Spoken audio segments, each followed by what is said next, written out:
Bonjour, je suis Christophe Adiel, CEO de TPM, et je voulais vous proposer dans cette série de vidéos des entretiens avec des dirigeants qui nous racontent leur aventure entrepreneuriale.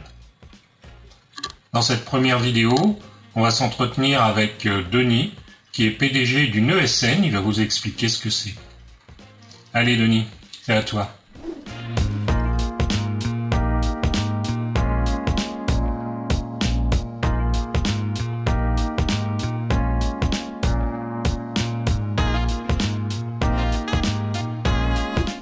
Alors, j'ai créé en 1992 une société de services en informatique, ce qu'on appelle aujourd'hui une ESN, une entreprise de services du numérique. J'étais à l'origine euh, ingénieur commercial dans différentes sociétés de services, donc des petites sociétés régionales et après ça, j'ai travaillé effectivement dans des sociétés nationales comme Sema Group qui est devenu Atos et comme Capgemini. Voilà. Et en Donc, fait, grosse boîte quand même. Capgemini, c'est la grosse boîte du service numérique.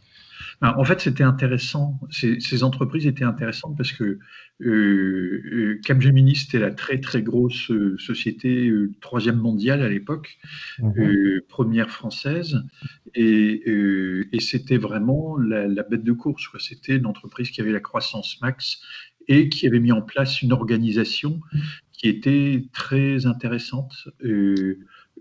Sema Group, c'était aussi très intéressant. C'était en fait la plus ancienne société de services française, puisqu'elle datait de 1958, créée par le général de Gaulle, et donc en même temps que Bull à l'époque. Mhm. Voilà. Et donc avec des cultures différentes, mais en tout cas, voilà, c'était deux très très bonnes écoles. D'accord. Voilà. Et j'ai travaillé aussi dans une petite société, donc j'ai quitté Capgemini, j'ai travaillé dans une petite société qui malheureusement qui était constituée à 75%, 80% que d'anciens de Capgemini, puisque c'était un peu la référence à l'époque, et donc, mais qui malheureusement a déposé le bilan, ce qui m'a amené à créer effectivement mon entreprise. Alors, donc, mon entreprise, je dirais que moi, j'ai beaucoup appris dans les entreprises où j'ai travaillé. Et ce qu'il y avait d'intéressant, c'est que, euh, comment dire, en tout cas, ce que j'ai pu découvrir, c'est que ce qui me plaisait, c'était le contact direct avec les collaborateurs et le contact direct avec les clients. Et donc, quand j'ai créé, j'avais pas le souhait de devenir une trop grosse entreprise, puisque je voulais faire ce qui me faisait plaisir finalement. Et donc, et ce qui me faisait plaisir, c'était finalement avoir une petite structure. Alors, Qu'est-ce qui te déplaisait dans cette grosse structure? C'était le manque d'humain? C'était non, l'organisation? en fait, là, j'ai tous les 6 mois, c'est-à-dire qu'on bâtissait des choses et en interne et avec les clients. Et puis, comme la stratégie avait changé, on nous demandait de tout changer. Et donc, il fallait retourner voir et les collaborateurs et les clients avec lesquels on avait bien travaillé pour dire, bah, finalement, la stratégie a changé, on va être obligé d'abandonner. Et donc, quelquefois, avec des conséquences graves pour les clients, parce que ça leur coûtait beaucoup d'argent. Et je dirais que comme j'étais l'instigateur côté fournisseur, et donc j'en étais extrêmement embarrassé vis-à-vis des clients parce que j'avais l'impression d'avoir trahi leur confiance, ce qui me déplaisait, enfin qui n'était pas du tout dans mes valeurs. Voilà. Et je dirais que certes, j'ai beaucoup appris, mais voilà, et il y avait des inconvénients, et au bout d'un moment, les inconvénients n'étaient plus compatibles avec mes valeurs et avec la relation que je voulais avoir avec mes clients et avec les collaborateurs. C'est ça qui a produit le point de bascule qui t'a fait Oui, quitter c'est clair, oui. C'est-à-dire que jamais j'aurais créé une société, je serais resté salarié. C'était infiniment plus confortable. Bon, Mhm. même si quelquefois on peut tomber sur des managers qui sont pas très bienveillants. Oui, on en a tous rencontré, je crois. Voilà, le bon dernier, il a fini en prison. Ah oui, à ce moment-là, quand même. Voilà. Et donc, Donc, on va citer son nom, hein, vous retrouverez. oui, voilà. Voilà. Alors, donc en fait, mais il y a une chose qui est importante, c'est que quand on change, il y a une raison pour laquelle on quitte ce qu'on a, et il y a une raison pour laquelle on va vers la cible qu'on s'est fixée. Donc j'avais la raison pour laquelle je voulais quitter ce que j'avais, mais comment dire, il fallait que je trouve effectivement la destination et la raison pour laquelle j'allais vers cette destination. Et finalement, l'idée de créer une entreprise m'a semblé très séduisante parce que je me disais, mais je vais définir moi-même ma stratégie. C'est moi qui, et je vais continuer à m'impliquer autant vis-à-vis de mes clients et vis-à-vis de mes collaborateurs, mais cette fois, j'en serai responsable complètement. Et les décisions que je prendrai tiendront compte aussi des clients et des collaborateurs, pour que ce soit quelque chose d'équilibré. Voilà. Et donc, alors, ce qui a été déterminant, c'est que finalement, j'étais dans cette entreprise de la région lyonnaise qui a déposé le bilan, et j'ai su que ça sentait bon à peu près 1 mois et demi avant que les choses se produisent. Donc, à partir du moment où j'ai su qu'il y avait un risque, j'ai commencé à travailler pour bâtir un projet, et j'ai bâti mon projet en 1 mois et demi. Et donc, ça signifie que bâtir le projet, c'était faire le business plan, aller voir les banques, même pas pour obtenir un prêt, simplement pour ouvrir un compte, aller voir les assurances pour pouvoir être couvert, et puis évidemment aller voir des candidats ou des collaborateurs, et aller voir aussi comment dire, les clients pour leur expliquer le projet. Je crois que tu as eu des problèmes, bien que tu ne demandes pas de financement aux banques, je crois que tu as eu des problèmes, ne serait-ce que pour ouvrir un compte. Ben, en fait, oui, c'était assez curieux parce que la banque m'a dit, mais on n'a pas confiance dans on n'a pas confiance dans ce secteur.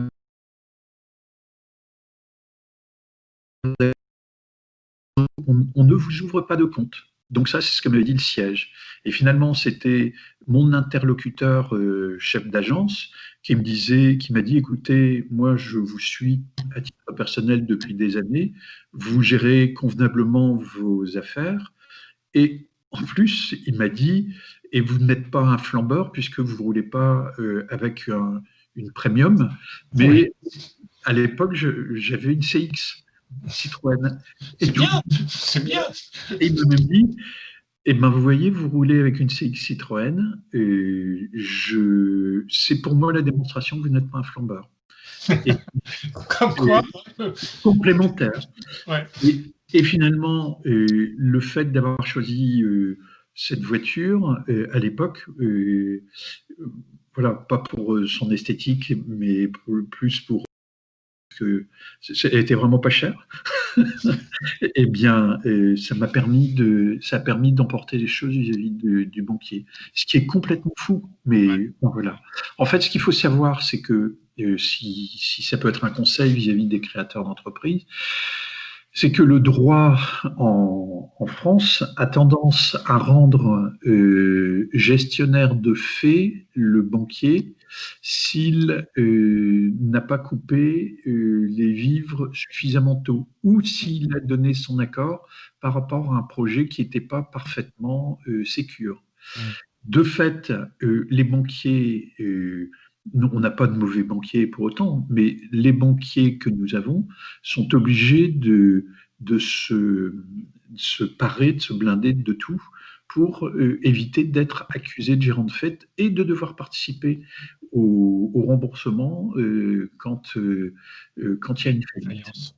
Et ça, je dirais que je m'en étais beaucoup étonné. J'en ai parlé aussi avec un cadre je peux le dire, là c'est d'une autre banque, donc du Crédit du Nord, qui travaillait à Londres et qui me disait, mais le métier de banquier à Londres et le métier de banquier en France n'a absolument rien à voir. Et pour info, il me disait aussi, c'est beaucoup plus amusant d'être banquier à Londres que d'être banquier en France, à cause de ces règles de droit. D'accord. Et aujourd'hui, donc, tu es toujours dans la même banque qu'en 92, qui a 28 ans. Oui. Et c'est quelle banque? Et alors, je peux le dire ou... Oui, tu peux le dire, on peut tout le dire. Ouais, en fait, c'est le Crédit Agricole. Et ce que j'ai fait, donc j'ai comme banque le Crédit Agricole et j'ai pris comme deuxième banque le Crédit du Nord. D'accord. À cause Parce que de ton pote londonien.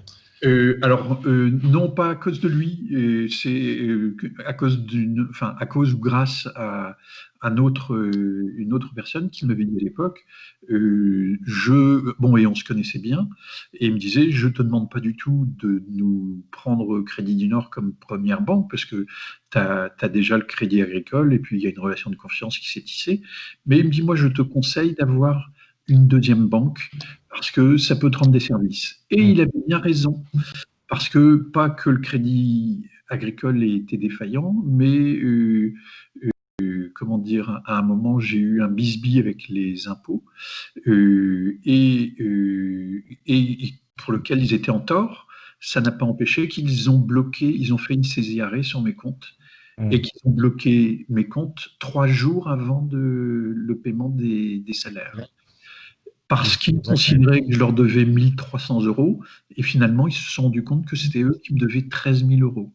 Donc, ils ont bloqué un compte bancaire avec plusieurs centaines de milliers d'euros pour 300 euros. Et ils ont mis une société, ils ont failli mettre une société en très, très grande difficulté à cause de ça.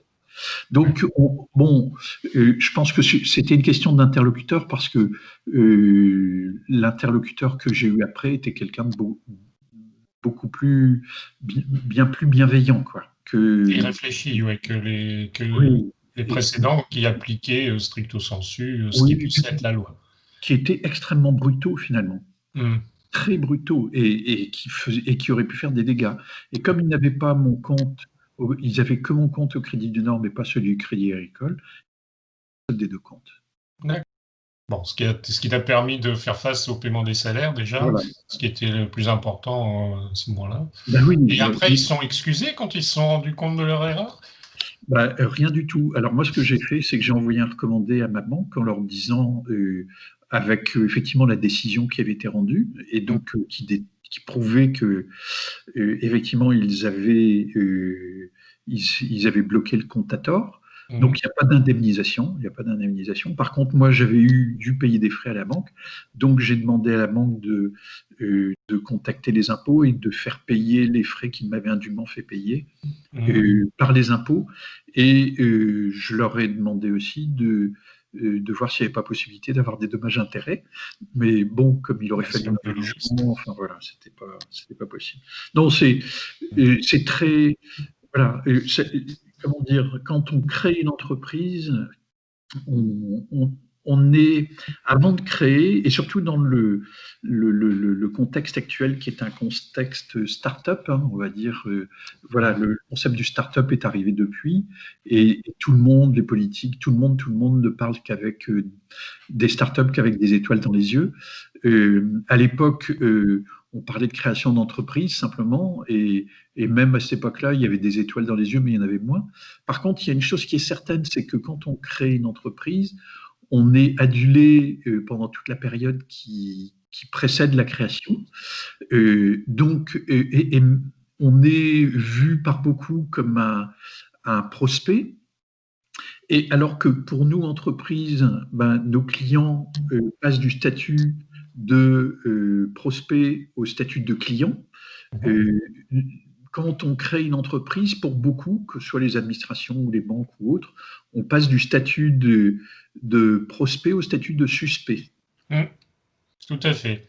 On est toujours suspecté de quelque chose surtout quand on a des salariés, surtout vis-à-vis de l'inspection du travail, qui pensent toujours qu'on est fautif et qu'on est des exploitants, comme je l'ai entendu bien souvent, mais exploitants au titre d'exploiter d'autres personnes.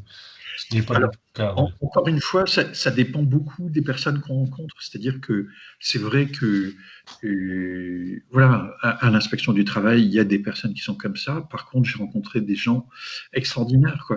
Voilà, et qui étaient, qui conseillaient, alors que d'autres me disaient, bah, faites ce que vous voulez, on viendra vous voir et puis on verra si vous êtes trompé ou pas. Enfin, c'est pas, c'est stressant, quoi. On n'a pas envie d'une relation comme ça.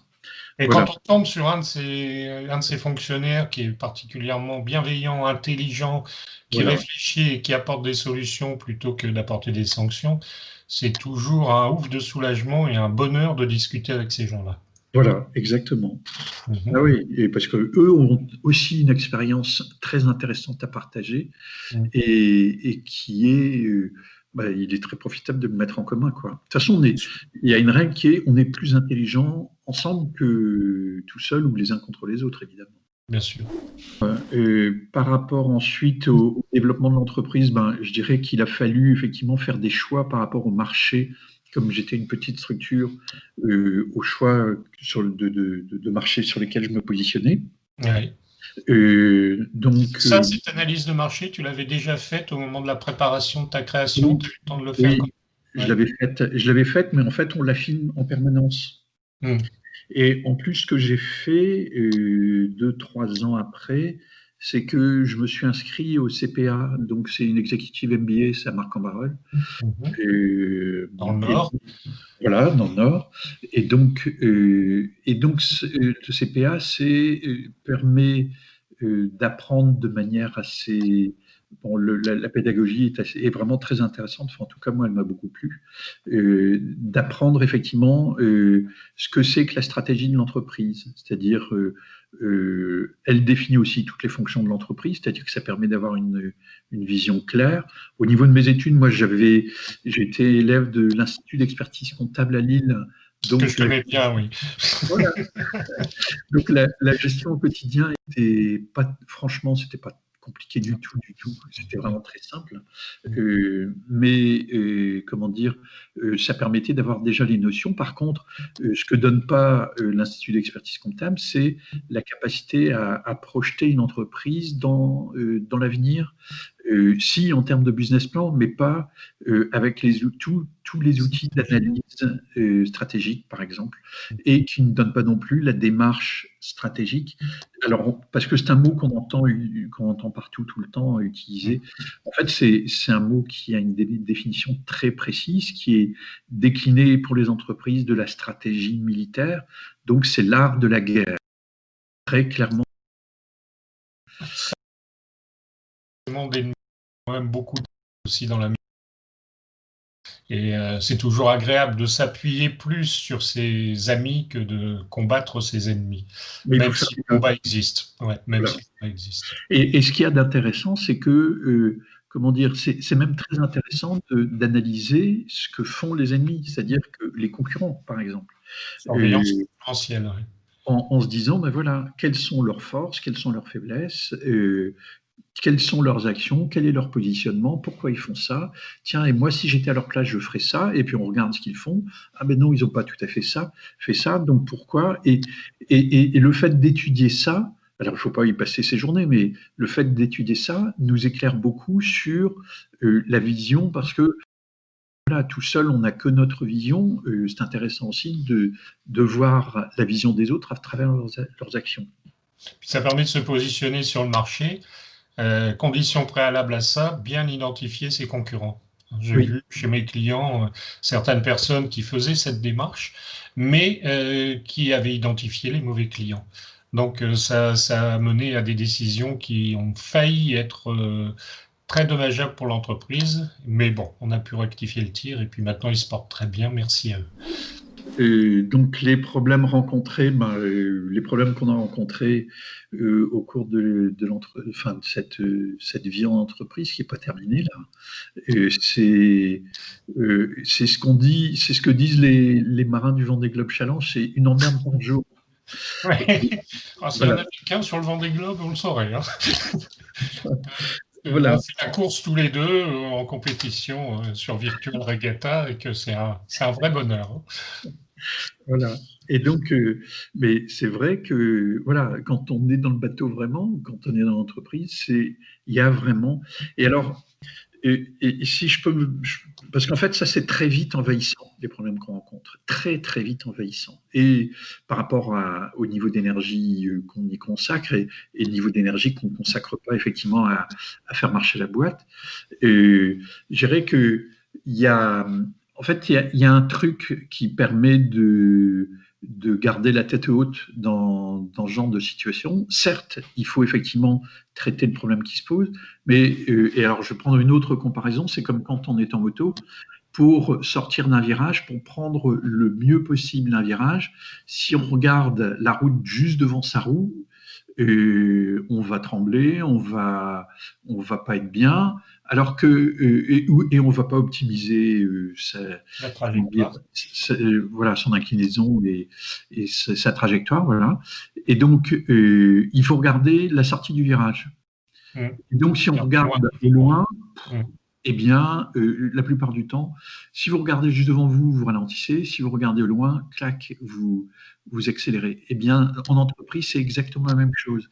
Certes, il faut s'occuper de ce qu'il y a tout juste devant la roue et qui risque de nous faire tomber, mais il faut le traiter.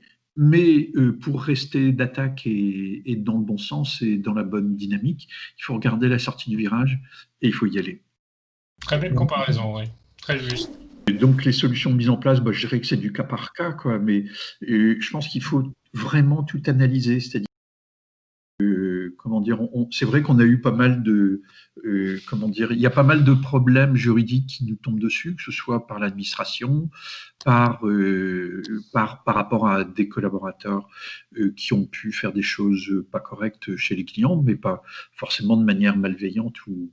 Mais bon, le cadre juridique est un cadre, et donc moi j'ai créé cette entreprise en 1992.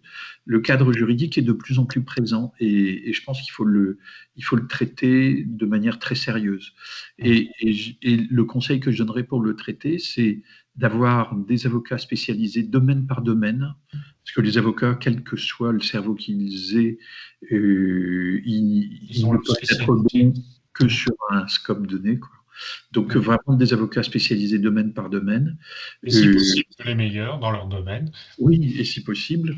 Et il y a vraiment possibilité de bien se débrouiller avec eux. C'est-à-dire que moi, aujourd'hui, dans les différents domaines, on réussit à travailler avec des avocats. Ça fait des années qu'on ne s'est pas vu, mais on se parle de temps en temps au téléphone. Et ils me facturent le temps qu'on a passé au téléphone. Est-ce qu'on n'est pas en train d'évoluer à ce niveau-là vers une gestion à l'américaine des entreprises ?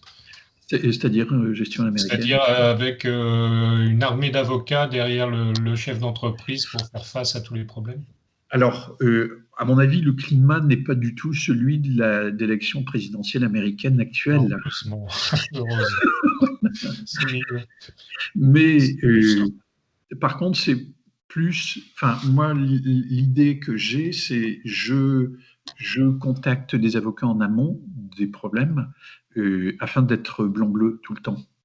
Et il m'arrive, on a eu des contrôles URSSAF par exemple, et franchement, vis-à-vis d'URSSAF, je préfère être extrêmement carré. On a eu des contrôles, et à chacun des contrôles, ils ont réussi à trouver des petites choses, mais sur lesquelles ils avaient raison et que j'ignorais complètement. Et dans certains cas, le juriste de mon cabinet de paye ignorait aussi, c'est-à-dire que tout le monde l'a découvert, quoi. Voilà, il y avait des nouvelles règles ou des jurisprudences ou des doctrines qui avaient évolué. Et puis, et même le juriste de la société de paye ignorait ce revirement de jurisprudence, par exemple. Voilà. Donc, et ça, c'est en anticipant au maximum et en cherchant à être le plus réglo possible. Voilà. Donc, j'imagine mal ce qui se passerait, parce qu'en plus, ces gens-là sont aussi des gens intelligents, et s'ils voient qu'ils ont affaire à entre guillemets un loustic, ils font encore moins de cadeaux et puis ils reviennent le voir souvent, quoi. Oui. On les aime bien, hein, nos amis les contrôleurs, mais moins on les voit, mieux on se porte. Voilà. Et la solution actuelle, c'est la solution d'avant mars 2020, qui était en fait, la situation d'avant mars 2020, c'était, on était sur un petit plateau par rapport à une situation qui était très prospère. Et je dirais que la situation de ce plateau, c'était, à mon sens, comme on travaille avec une clientèle de grands comptes qui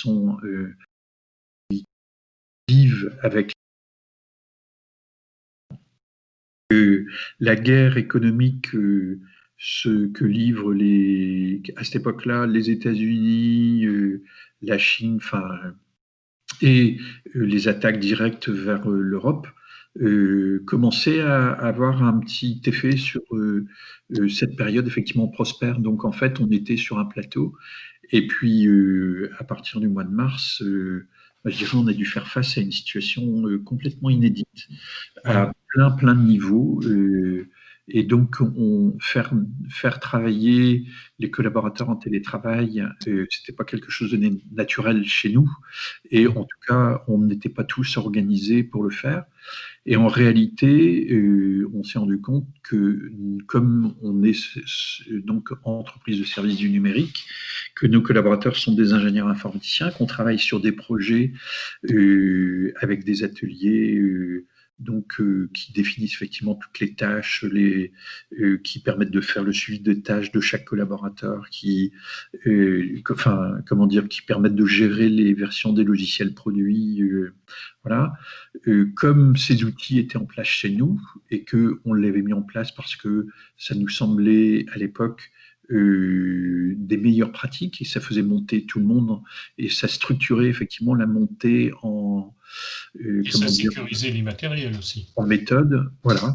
Eh bien, le fait d'avoir fait ça nous a permis du jour au lendemain, je dis bien du jour au lendemain, de travailler en télétravail et de permettre aux collaborateurs qui souhaitaient travailler en télétravail de le faire de chez eux et à ceux qui voulaient revenir au bureau de travailler au bureau.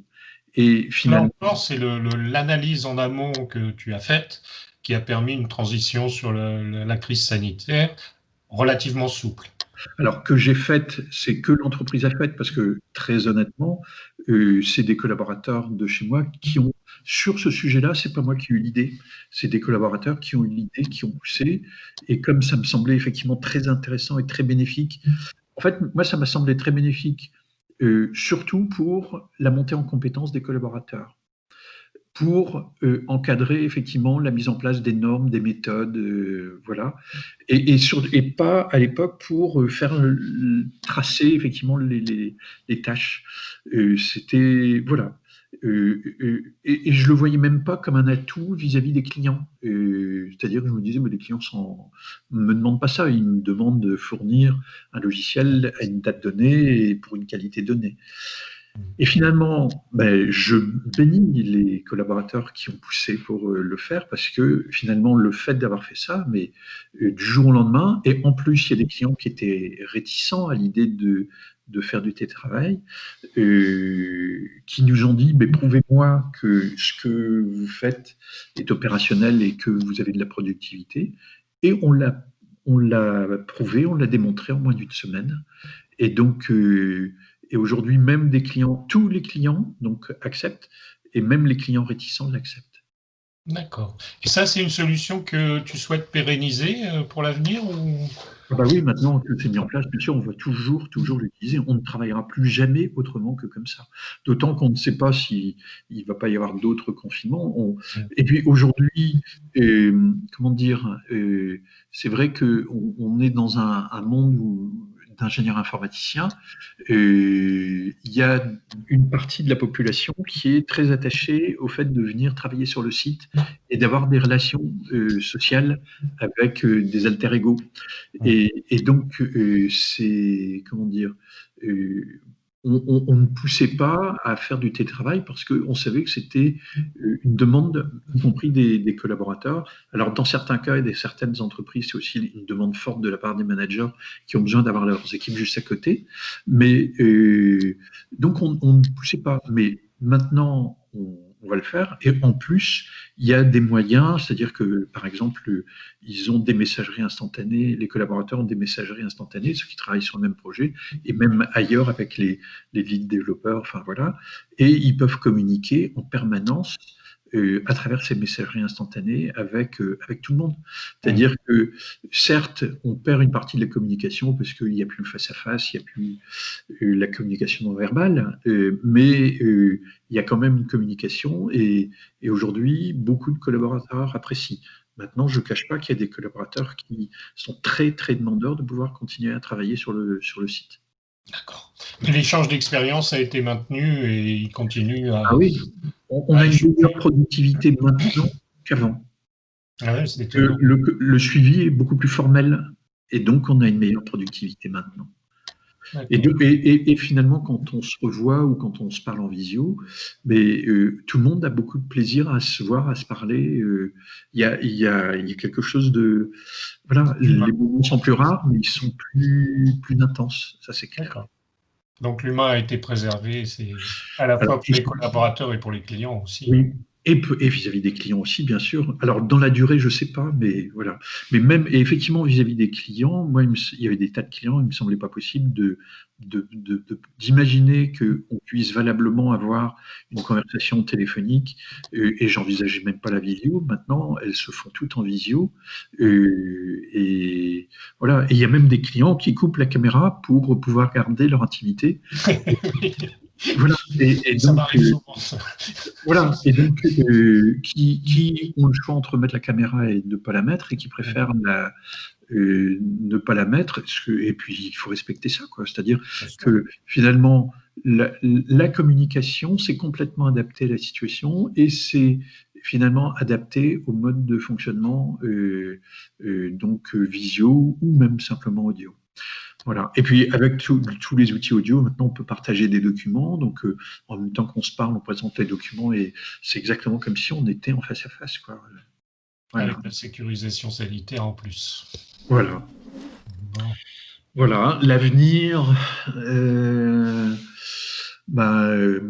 en fait, toute la difficulté, c'est de se dire quand est-ce qu'on va arrêter dans notre activité et dans l'activité de nos clients, d'avoir les effets, de supporter les effets de cette crise sanitaire et économique. Qu'est-ce qu'il va en être de la situation internationale? Certes, le président américain a changé, mais le président chinois n'a pas changé. Enfin voilà, c'est un peu la guerre économique partout. Voilà, franchement, je ne suis pas devin et je ne suis pas compétent pour pouvoir me projeter sur ce qui va se passer, ne serait-ce que sur l'année qui vient, j'en sais rien. Voilà. Mais en tout cas, on avance pas à pas et dans le contexte qui est le nôtre aujourd'hui, on continue à avancer de manière prudente et de la manière la plus efficace possible. D'accord, donc avec le manque de vision, c'est nécessité d'être agile, d'être innovant, d'être imaginatif et de s'adapter très vite, quoi. Voilà, c'est ça. C'est ça. Et toujours, alors, quelque part, c'est jusqu'à quel point rester dans sa zone de confort. C'est-à-dire qu'on est tenté de rester dans sa zone de confort dans une situation comme celle-ci, mais jusqu'à de quel point la quitter, pourquoi faire? Et voilà, quel risque? Et clairement, c'est des paris. Voilà. Pas simple. Mais positif quand même. De toute façon, voilà, l'environnement a changé, nous on reste les mêmes, nous on s'est adapté à l'environnement, mais on reste dans l'esprit toujours exactement les mêmes. D'accord. Eh ben, merci beaucoup Denis pour cette intervention et puis pour cette belle histoire. Donc on souhaite plein de courage et un bon vent à la fois pour ton entreprise et pour le Vendée Globe sous virtuel. J'espère que tu iras au bout des deux. Et puis on se revoit bientôt. Okay. Merci Denis. Je t'en prie. Au revoir. Un grand merci Denis pour ce récit de ton aventure entrepreneuriale. Ta boîte est magnifique, tes équipes hyper motivées, tes clients satisfaits. C'est tout ce qu'on aime dans Un dirigeant raconte. Et on se retrouve une prochaine fois avec un autre chef d'entreprise. À bientôt.